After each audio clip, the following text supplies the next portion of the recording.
Hi everyone and welcome to the 21st podcast at Qualified.One, and today we're talking about the importance of conversion rate optimization. Having your organization's website optimized for conversion represents a unique opportunity to gain a competitive edge over your competitors who do not understand the benefits of conversion rate optimization or have not committed time and energy into a proper optimization strategy. Many businesses and organizations are now starting to focus on the importance of conversion rate optimization because it allows you to lower your customer acquisition costs by gaining more value from the traffic already visiting your website. To understand how to improve your organization's conversion rate, we must first define what a conversion is and why it's so important for your organization. So, what's a conversion? A conversion is a meaningful action taken by a visitor that has a specific value to your organization. This doesn't necessarily have to be a sale, but simply the process of moving from one stage of your inbound funnel to another. Two examples would be a website visitor who decides to subscribe to your newsletter, or a visitor submitting a form indicating they are becoming a prospect to your organization. The type of conversion can and will be different depending on your organizational goals, particular web pages, and what actions are important to you. Ultimately, the rationale behind conversion rate optimization is to reduce cost of acquisition, improve profitability, and increase the overall efficiency of an organization's entire digital marketing program. So, what is conversion rate optimization? It's a strategic and data-driven process used to increase the percentage of website visitors who take a specific desired action or convert on your website. This process involves understanding the motivations of your visitors, improving web page elements and triggers, and then validating those improvements through the A/B testing. By measuring the rate at which users convert and on what pages they are converting on, you can identify areas for further improvement. So, let's talk about metrics used to analyze conversions. In order to optimize conversions, we must first find the baseline for measurement. To do this, we need to know one piece of data. What is the current conversion rate? We find this by taking the total number of users who completed the desired action your organization is targeting as a conversion, such as a completed purchase from form submission or email sign-up. We then divide that total by the full number of visitors to your website. For example, if your website had 50,000 visitors and 1,000 of those visitors converted, this would result in a conversion rate of 2%. Once you've established your baseline, it's time to start analyzing the following important metrics on your website. So first, exit pages. This metric evaluates which pages are causing site visitors to leave. Every page has its own specific exit rate, which you can easily find using Google Analytics. As an exit rate is the percentage of visitors who leave your website after visiting a specific page. If you notice certain pages having a higher exit rate than they should, you should take note of this. Now, average time on site. Average time on site is a great metric to evaluate if users are actually reading and interacting with your organization's content. If your content is relevant to the user's search and is displayed properly, well written and properly optimized, you will have a higher average time on site. Keep in mind that this number has a direct relation with the bounce rate. The lower the average time on site, the higher the bounce rate will be. So the bounce rate is the percentage of users who leave your website immediately after viewing only one page on your website. A high bounce rate can indicate several things ranging from slow page load speed or poor design to receiving traffic from weak sources or having pages that are not optimized for conversion. Next metric is average page views. This engagement metric informs you of how many pages a user views on average before leaving their website. This metric can be a little tricky as this could represent good engagement with your website, or It could mean users are having a difficult time finding the answers to their questions and are searching for clarity. You will have to weigh this metric alongside others to find the proper lens in which to view your findings. Now, interactions per visit. What are your visitors doing? Even if they are not converting, they may still be interacting with your website at a higher level. What elements of landing pages are they clicking on? How far down your page are they scrolling? Are they reading product pages or blog posts? There are a few great tools available to help you gather and understand visitor interactions, two of which are Hotjar and Crazy Egg. Both tools do a fantastic job assisting you in developing an understanding of how visitors are interacting with your website. Now, about traffic sources. Where are your website coming from?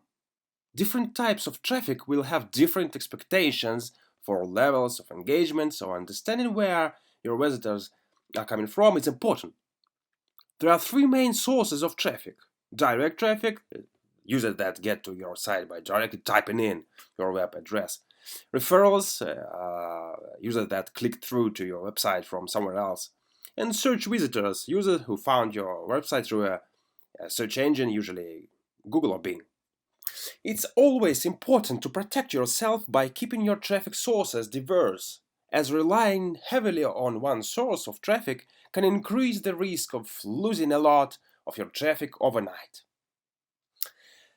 The next one is click-through rate.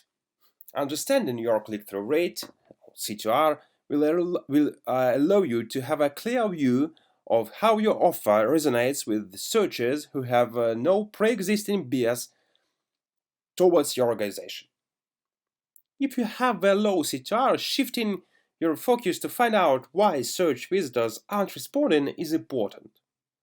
By making tested and educated changes to your page title tag, you can discover the messaging that resonates with your audience and incorporate this messaging into your landing pages. Okay, now let's talk about how to identify areas to optimize.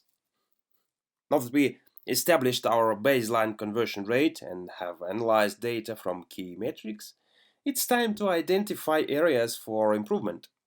You want to begin by focusing on pages that receive the highest amount of traffic or the pages that are currently providing the most conversions.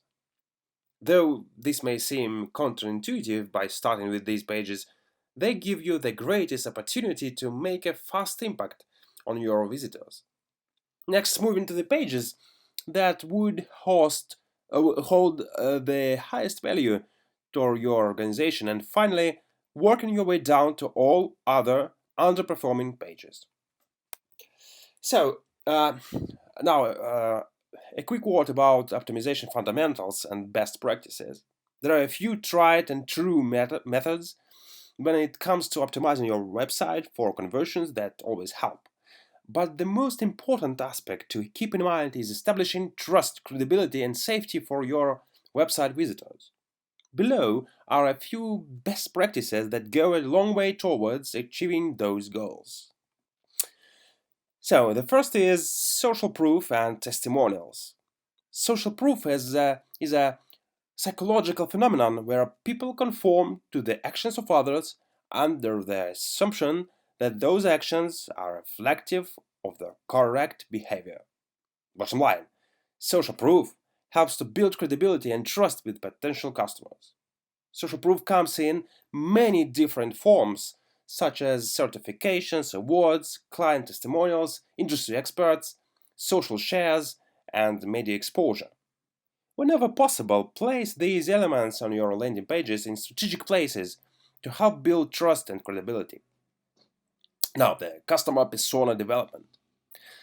Before you can craft content to speak clearly to your target audience, you must first know who they are. Developing user personas will give you the ability to create content and establish messaging that will resonate with the wants and needs of your target audience. This can sometimes be a difficult process for organizations to handle internally due to existing bias towards who they have always believed the target audience to be. If this proves to be true, partnering with a company that specializes in persona development and user experience, UX, design is vitally important. Next, improving the site speed. Users expect a web page to load quickly. In fact, during a recent study on the effect load time has on shopping behavior, 40% of people will abandon a website that takes more than 3 seconds to load. With this in mind, it's very important to make sure your website loads quickly. Site speed is also an important search engine optimization ranking factor. Next, you should adjust your call to actions, CTAs. They are triggers that encourage users to perform a certain desired action. Make sure you are using bright colors and clear active language to help entice your visitors to click. One example of using an effective call to action would be saying sign up for free or send me specials now instead of submit. Okay? Now, use Heatmap Analysis.